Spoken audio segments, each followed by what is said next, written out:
Hello everyone, welcome to Future News Daily, where I bring you the latest advancements in technology, longevity, science, medicine, and AI. Today is Tuesday, January 3rd, 2023.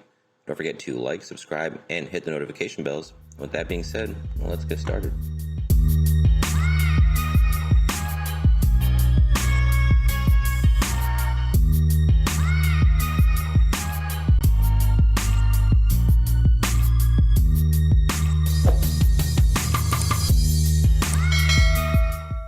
First up, following up on the 1,000-acre solar farm in space, if you recall that one, this is the same company. So we are revisiting certain stories, as I like to do, follow up on certain projects that I are really into. So let's see what there is to talk about.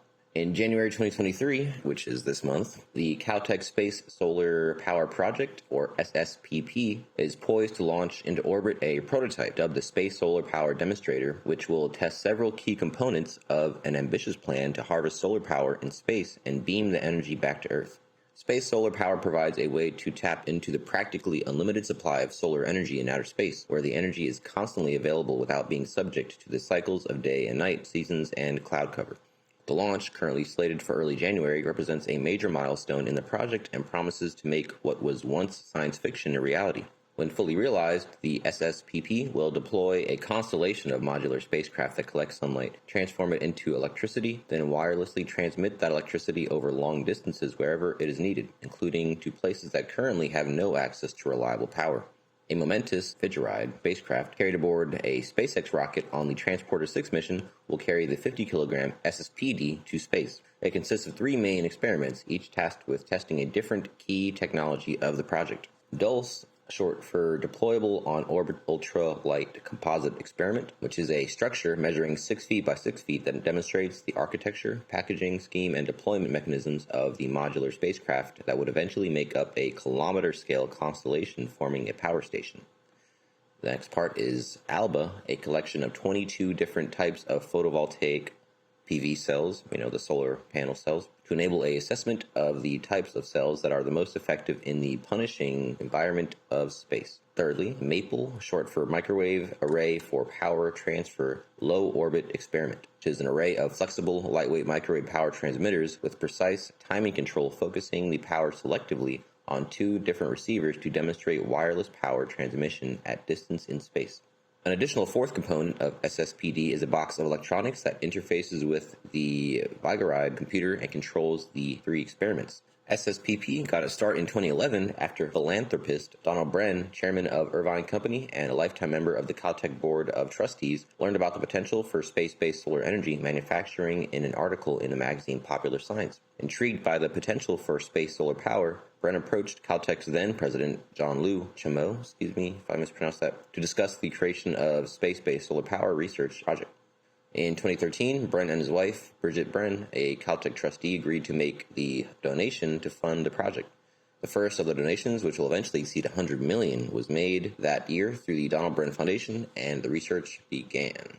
Quote, "For many years, I've dreamed about how space-based solar power solves some of humanity's most urgent challenges," Bren says. Quote continues, "Today, I'm thrilled to be supporting Caltech's brilliant scientists as they race to make that dream a reality."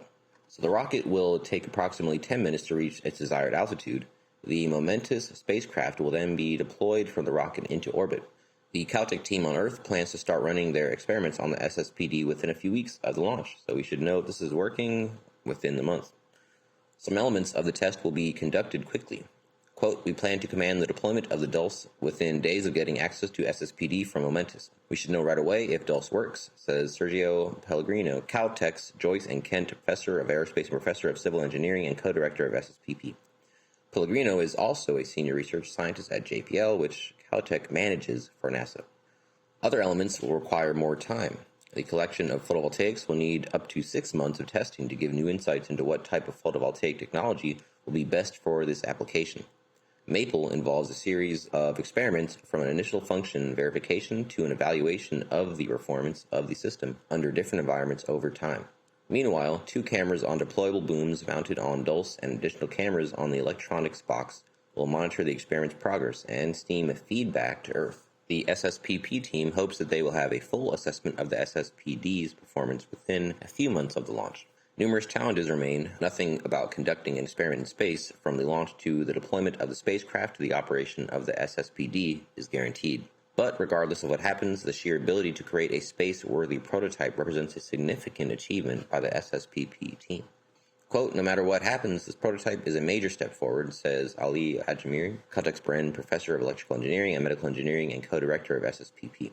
Quote, it works here on Earth and has passed the rigorous steps required of anything launched into space. There are still many risks, but having gone through the whole process has taught us valuable lessons. We believe the space experiments will provide us with plenty of additional useful information that will guide the project as we continue to move forward. Although solar cells have existed on Earth since the late 1800s and currently generate about 4% of the world's electricity, in addition to powering the International Space Station, everything about space solar power generation and transmission needed to be rethought for use on a large scale in space. Solar panels are bulky and heavy, making them expensive to launch, and they need extensive wiring to transmit power. To overcome these challenges, the SSPP team has to envision and create new technologies, architectures, materials, and structures for a system that is capable of the practical realization of space solar power, while being light enough to be cost-effective for bulk deployment in space, and strong enough to withstand the punishing space environment. Quote, Dulce demonstrates a new architecture for solar-powered spacecraft and phased antenna arrays. It exploits the latest generation of ultra-thin composite materials to achieve unprecedented packaging efficiency and flexibility. With the further advances that we have already started to work on, we anticipate applications to a variety of future space missions, Pellegrino says. Quote, the entire flexible maple array, as well as its core wireless power transfer electronic chips and transmitting elements, have been designed from scratch. This wasn't made from items you can buy because they didn't even exist. This fundamental rethinking of the system from the ground up is essential to realize scalable solutions of SSPP. The entire set of 3 prototypes within the SSPD was envisioned, designed, built, and tested by a team of about 35 individuals. So they, of course, are referring to the 3 acronyms we had here, Dulce, Alba, and Maple. Quote, this was accomplished with a smaller team and significantly fewer resources than what would be available in an industrial rather than academic setting. The highly talented team of individuals on our team has made it possible to achieve this, says Hajimiri. Those individuals, however, a collection of graduate students, postdocs, and research scientists, now represent the cutting edge in the burgeoning space solar power field.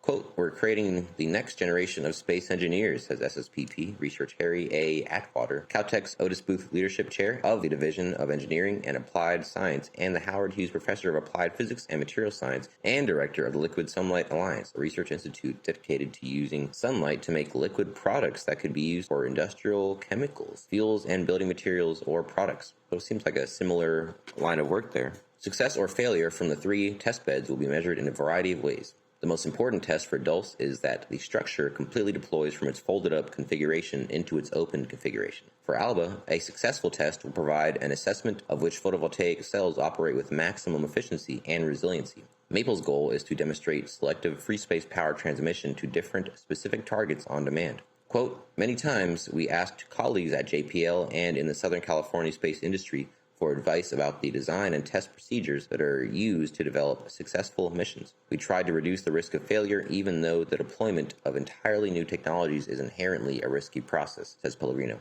SSPP aims to ultimately produce a global supply of affordable, renewable energy.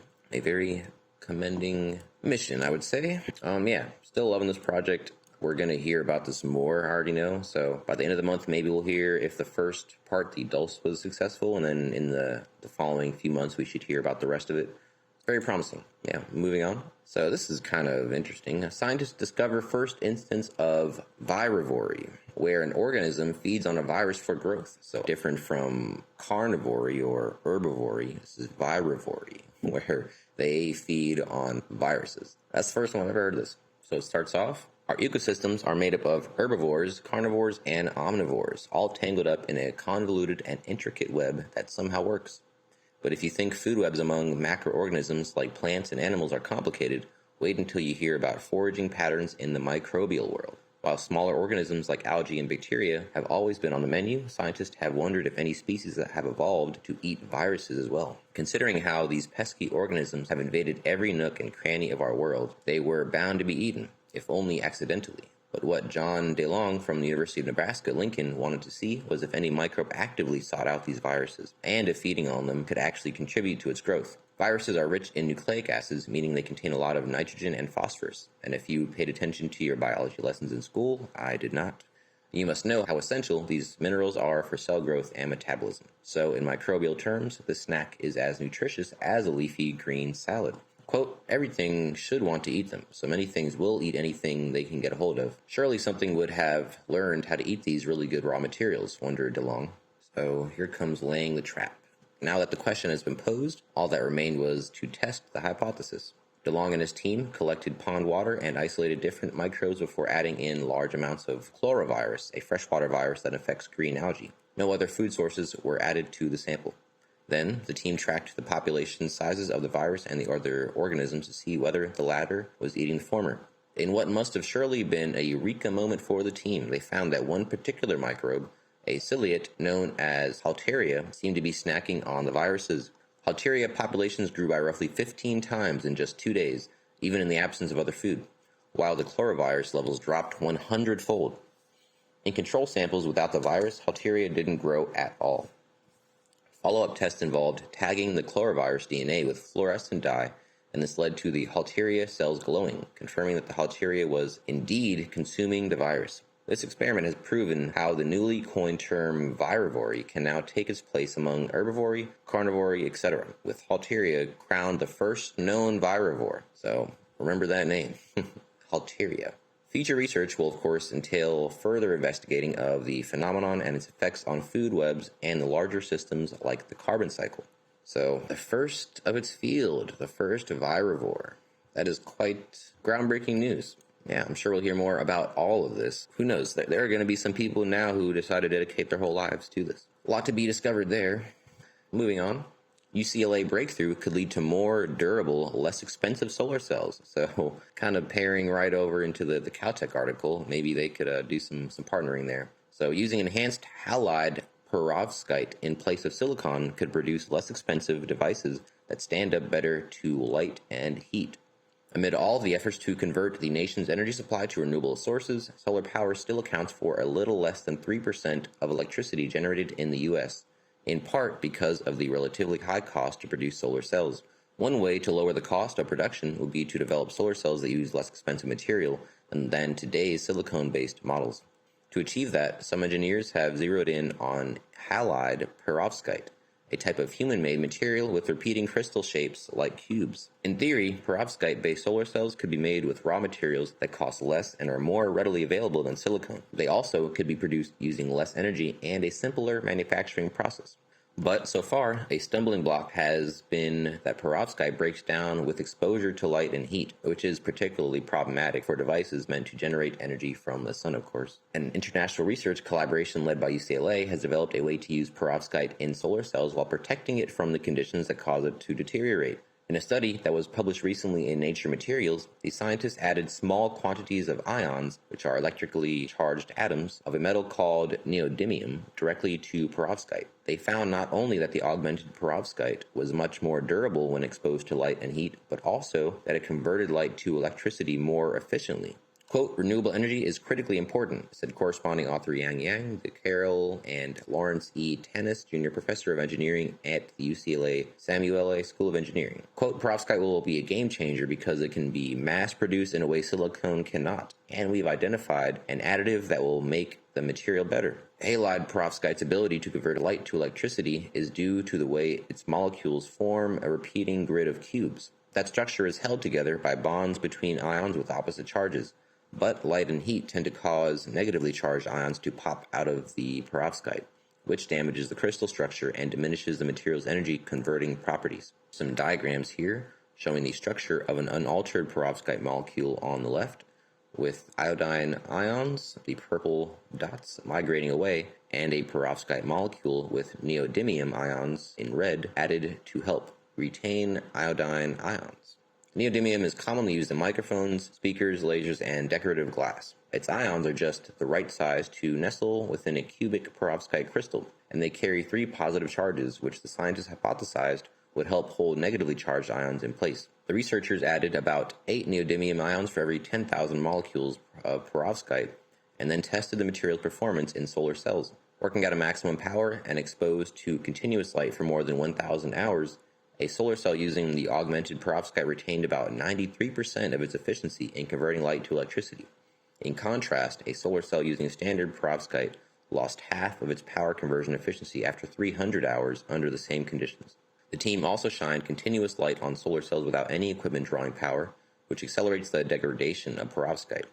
A device using perovskite with neodymium retained 84% of its power conversion efficiency after more than 2,000 hours, while a device with standard perovskite retained none of its efficiency after that amount of time. To test the material's ability to withstand high temperatures, the researchers heated solar cells with both materials to about 180 degrees Fahrenheit. The solar cell with augmented perovskite held on to about 86% of its efficiency after more than 2,000 hours, while a standard perovskite device completely lost its ability to convert light to electricity during that time.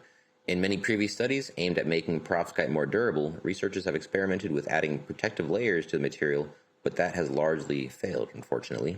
The idea to augment the material itself came from the lead author Yepin Zhao, a postdoctoral researcher in Yang's lab. Zhao said he was inspired by a technique commonly used in the production of silicon semiconductors, adding small amounts of other compounds to modify the material's properties. Quote, "The ions tend to move through the perovskite like cars on the highway, and that causes the material to break down," Zhao said. Quote continues, "With neodymium, we identified a roadblock to slow down the traffic and protect the material." Yang said the advance could help perovskite solar cells reach the market within the next 2 to 3 years. And this seems like this tech could be coming to market right around the time that I suppose most of these demos for the space solar are coming to an end. They're getting more ready to go to market in that field as well. So these could be coming up at the right time to help each other out. Next up, this Israeli startup wants to make personal electric planes a reality. Over the past few years, electric vertical takeoff and landing, or eVTOL, prototypes have been unveiled by the likes of Airbus, Boeing, Volocopter, GmbH, and Joby Aviation in an effort to stake their place in the growing urban air mobility sector. But this Israeli startup is looking to set itself apart from the pack by building an eVTOL designed for use by the masses. Quote, "The vast majority of the market is going to the commercial side, e-taxis, electric taxis, and buses. Air, based on our technology, is the private car of the category, which is bringing high availability of air traffic to most people," said Air's CEO and co-founder Rani Plott. He envisions his company's eVTOL being used for short commutes high above city traffic or leisure trips, but concedes there are a number of regulatory hurdles to clear before this becomes a reality. Here's a bird's eye view of it right here. It does look like what he describes, kind of personal electric plane with drone-like copter blades. Still, he expresses his confidence that the Air 1 already meets most existing regulations and will be easy and safe to operate. Quote, "Flight training of the Air 1 is a very, very short process. We are enveloping the user basically with this software, meaning the aircraft doesn't fly itself, but you operate it by asking the aircraft using the stick what you want to do, and then the aircraft translates it to maneuvers." Air's eVTOL is still in its testing phase and has recently achieved a key milestone, having completed the aircraft's maiden unmanned flight. Air's next test flight will have someone on board, Plott said. Pending regulatory approval, the company hopes their prototype will hit the market at the end of 2024 at a base price of around 140,000 euros. Average day-to-day speed will be about 160 kilometers per hour at an altitude of 366 meters, Plott said. So there is a lot of competition in this field. Like I said, Airbus, Boeing, Volocopter, Joby. So got more startup-esque ones. Of course, Airbus, Boeing, very heavy hitters. Of course, that doesn't mean that you're going to be a continued dominator in the space just because you're incumbent. But, it's still up in the air. It's still very, very early in the industry. And, of course, pending regulatory approval, that might lend its hand to one of these companies or another. So it's really anyone's game still.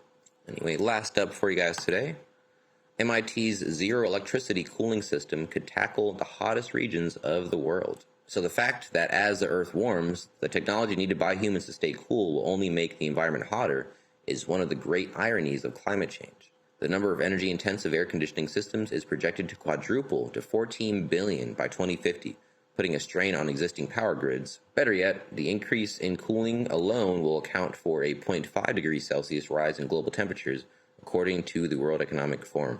Here's where a novel device unveiled by MIT researchers in October comes in. The cooling system appears to have been developed primarily to ensure an accessible and environmentally friendly cooling system solution. Remarkably, it requires zero electricity. In a recent catch-up, the device's lead researcher, Dr. Zhengmao Liu, explained to IE, quote, "We also showed a 300% cooling power enhancement over the state-of-the-art radiative cooler under unfavorable climate conditions. The device resembles a regular solar panel, which instead of providing electricity, could provide cooling. Picture the top of a food storage container, which, rather than producing power, provides cooling for the food. Technologically speaking, though, the cooling system has an architecture that combines radiative cooling, evaporative cooling, and thermal insulation."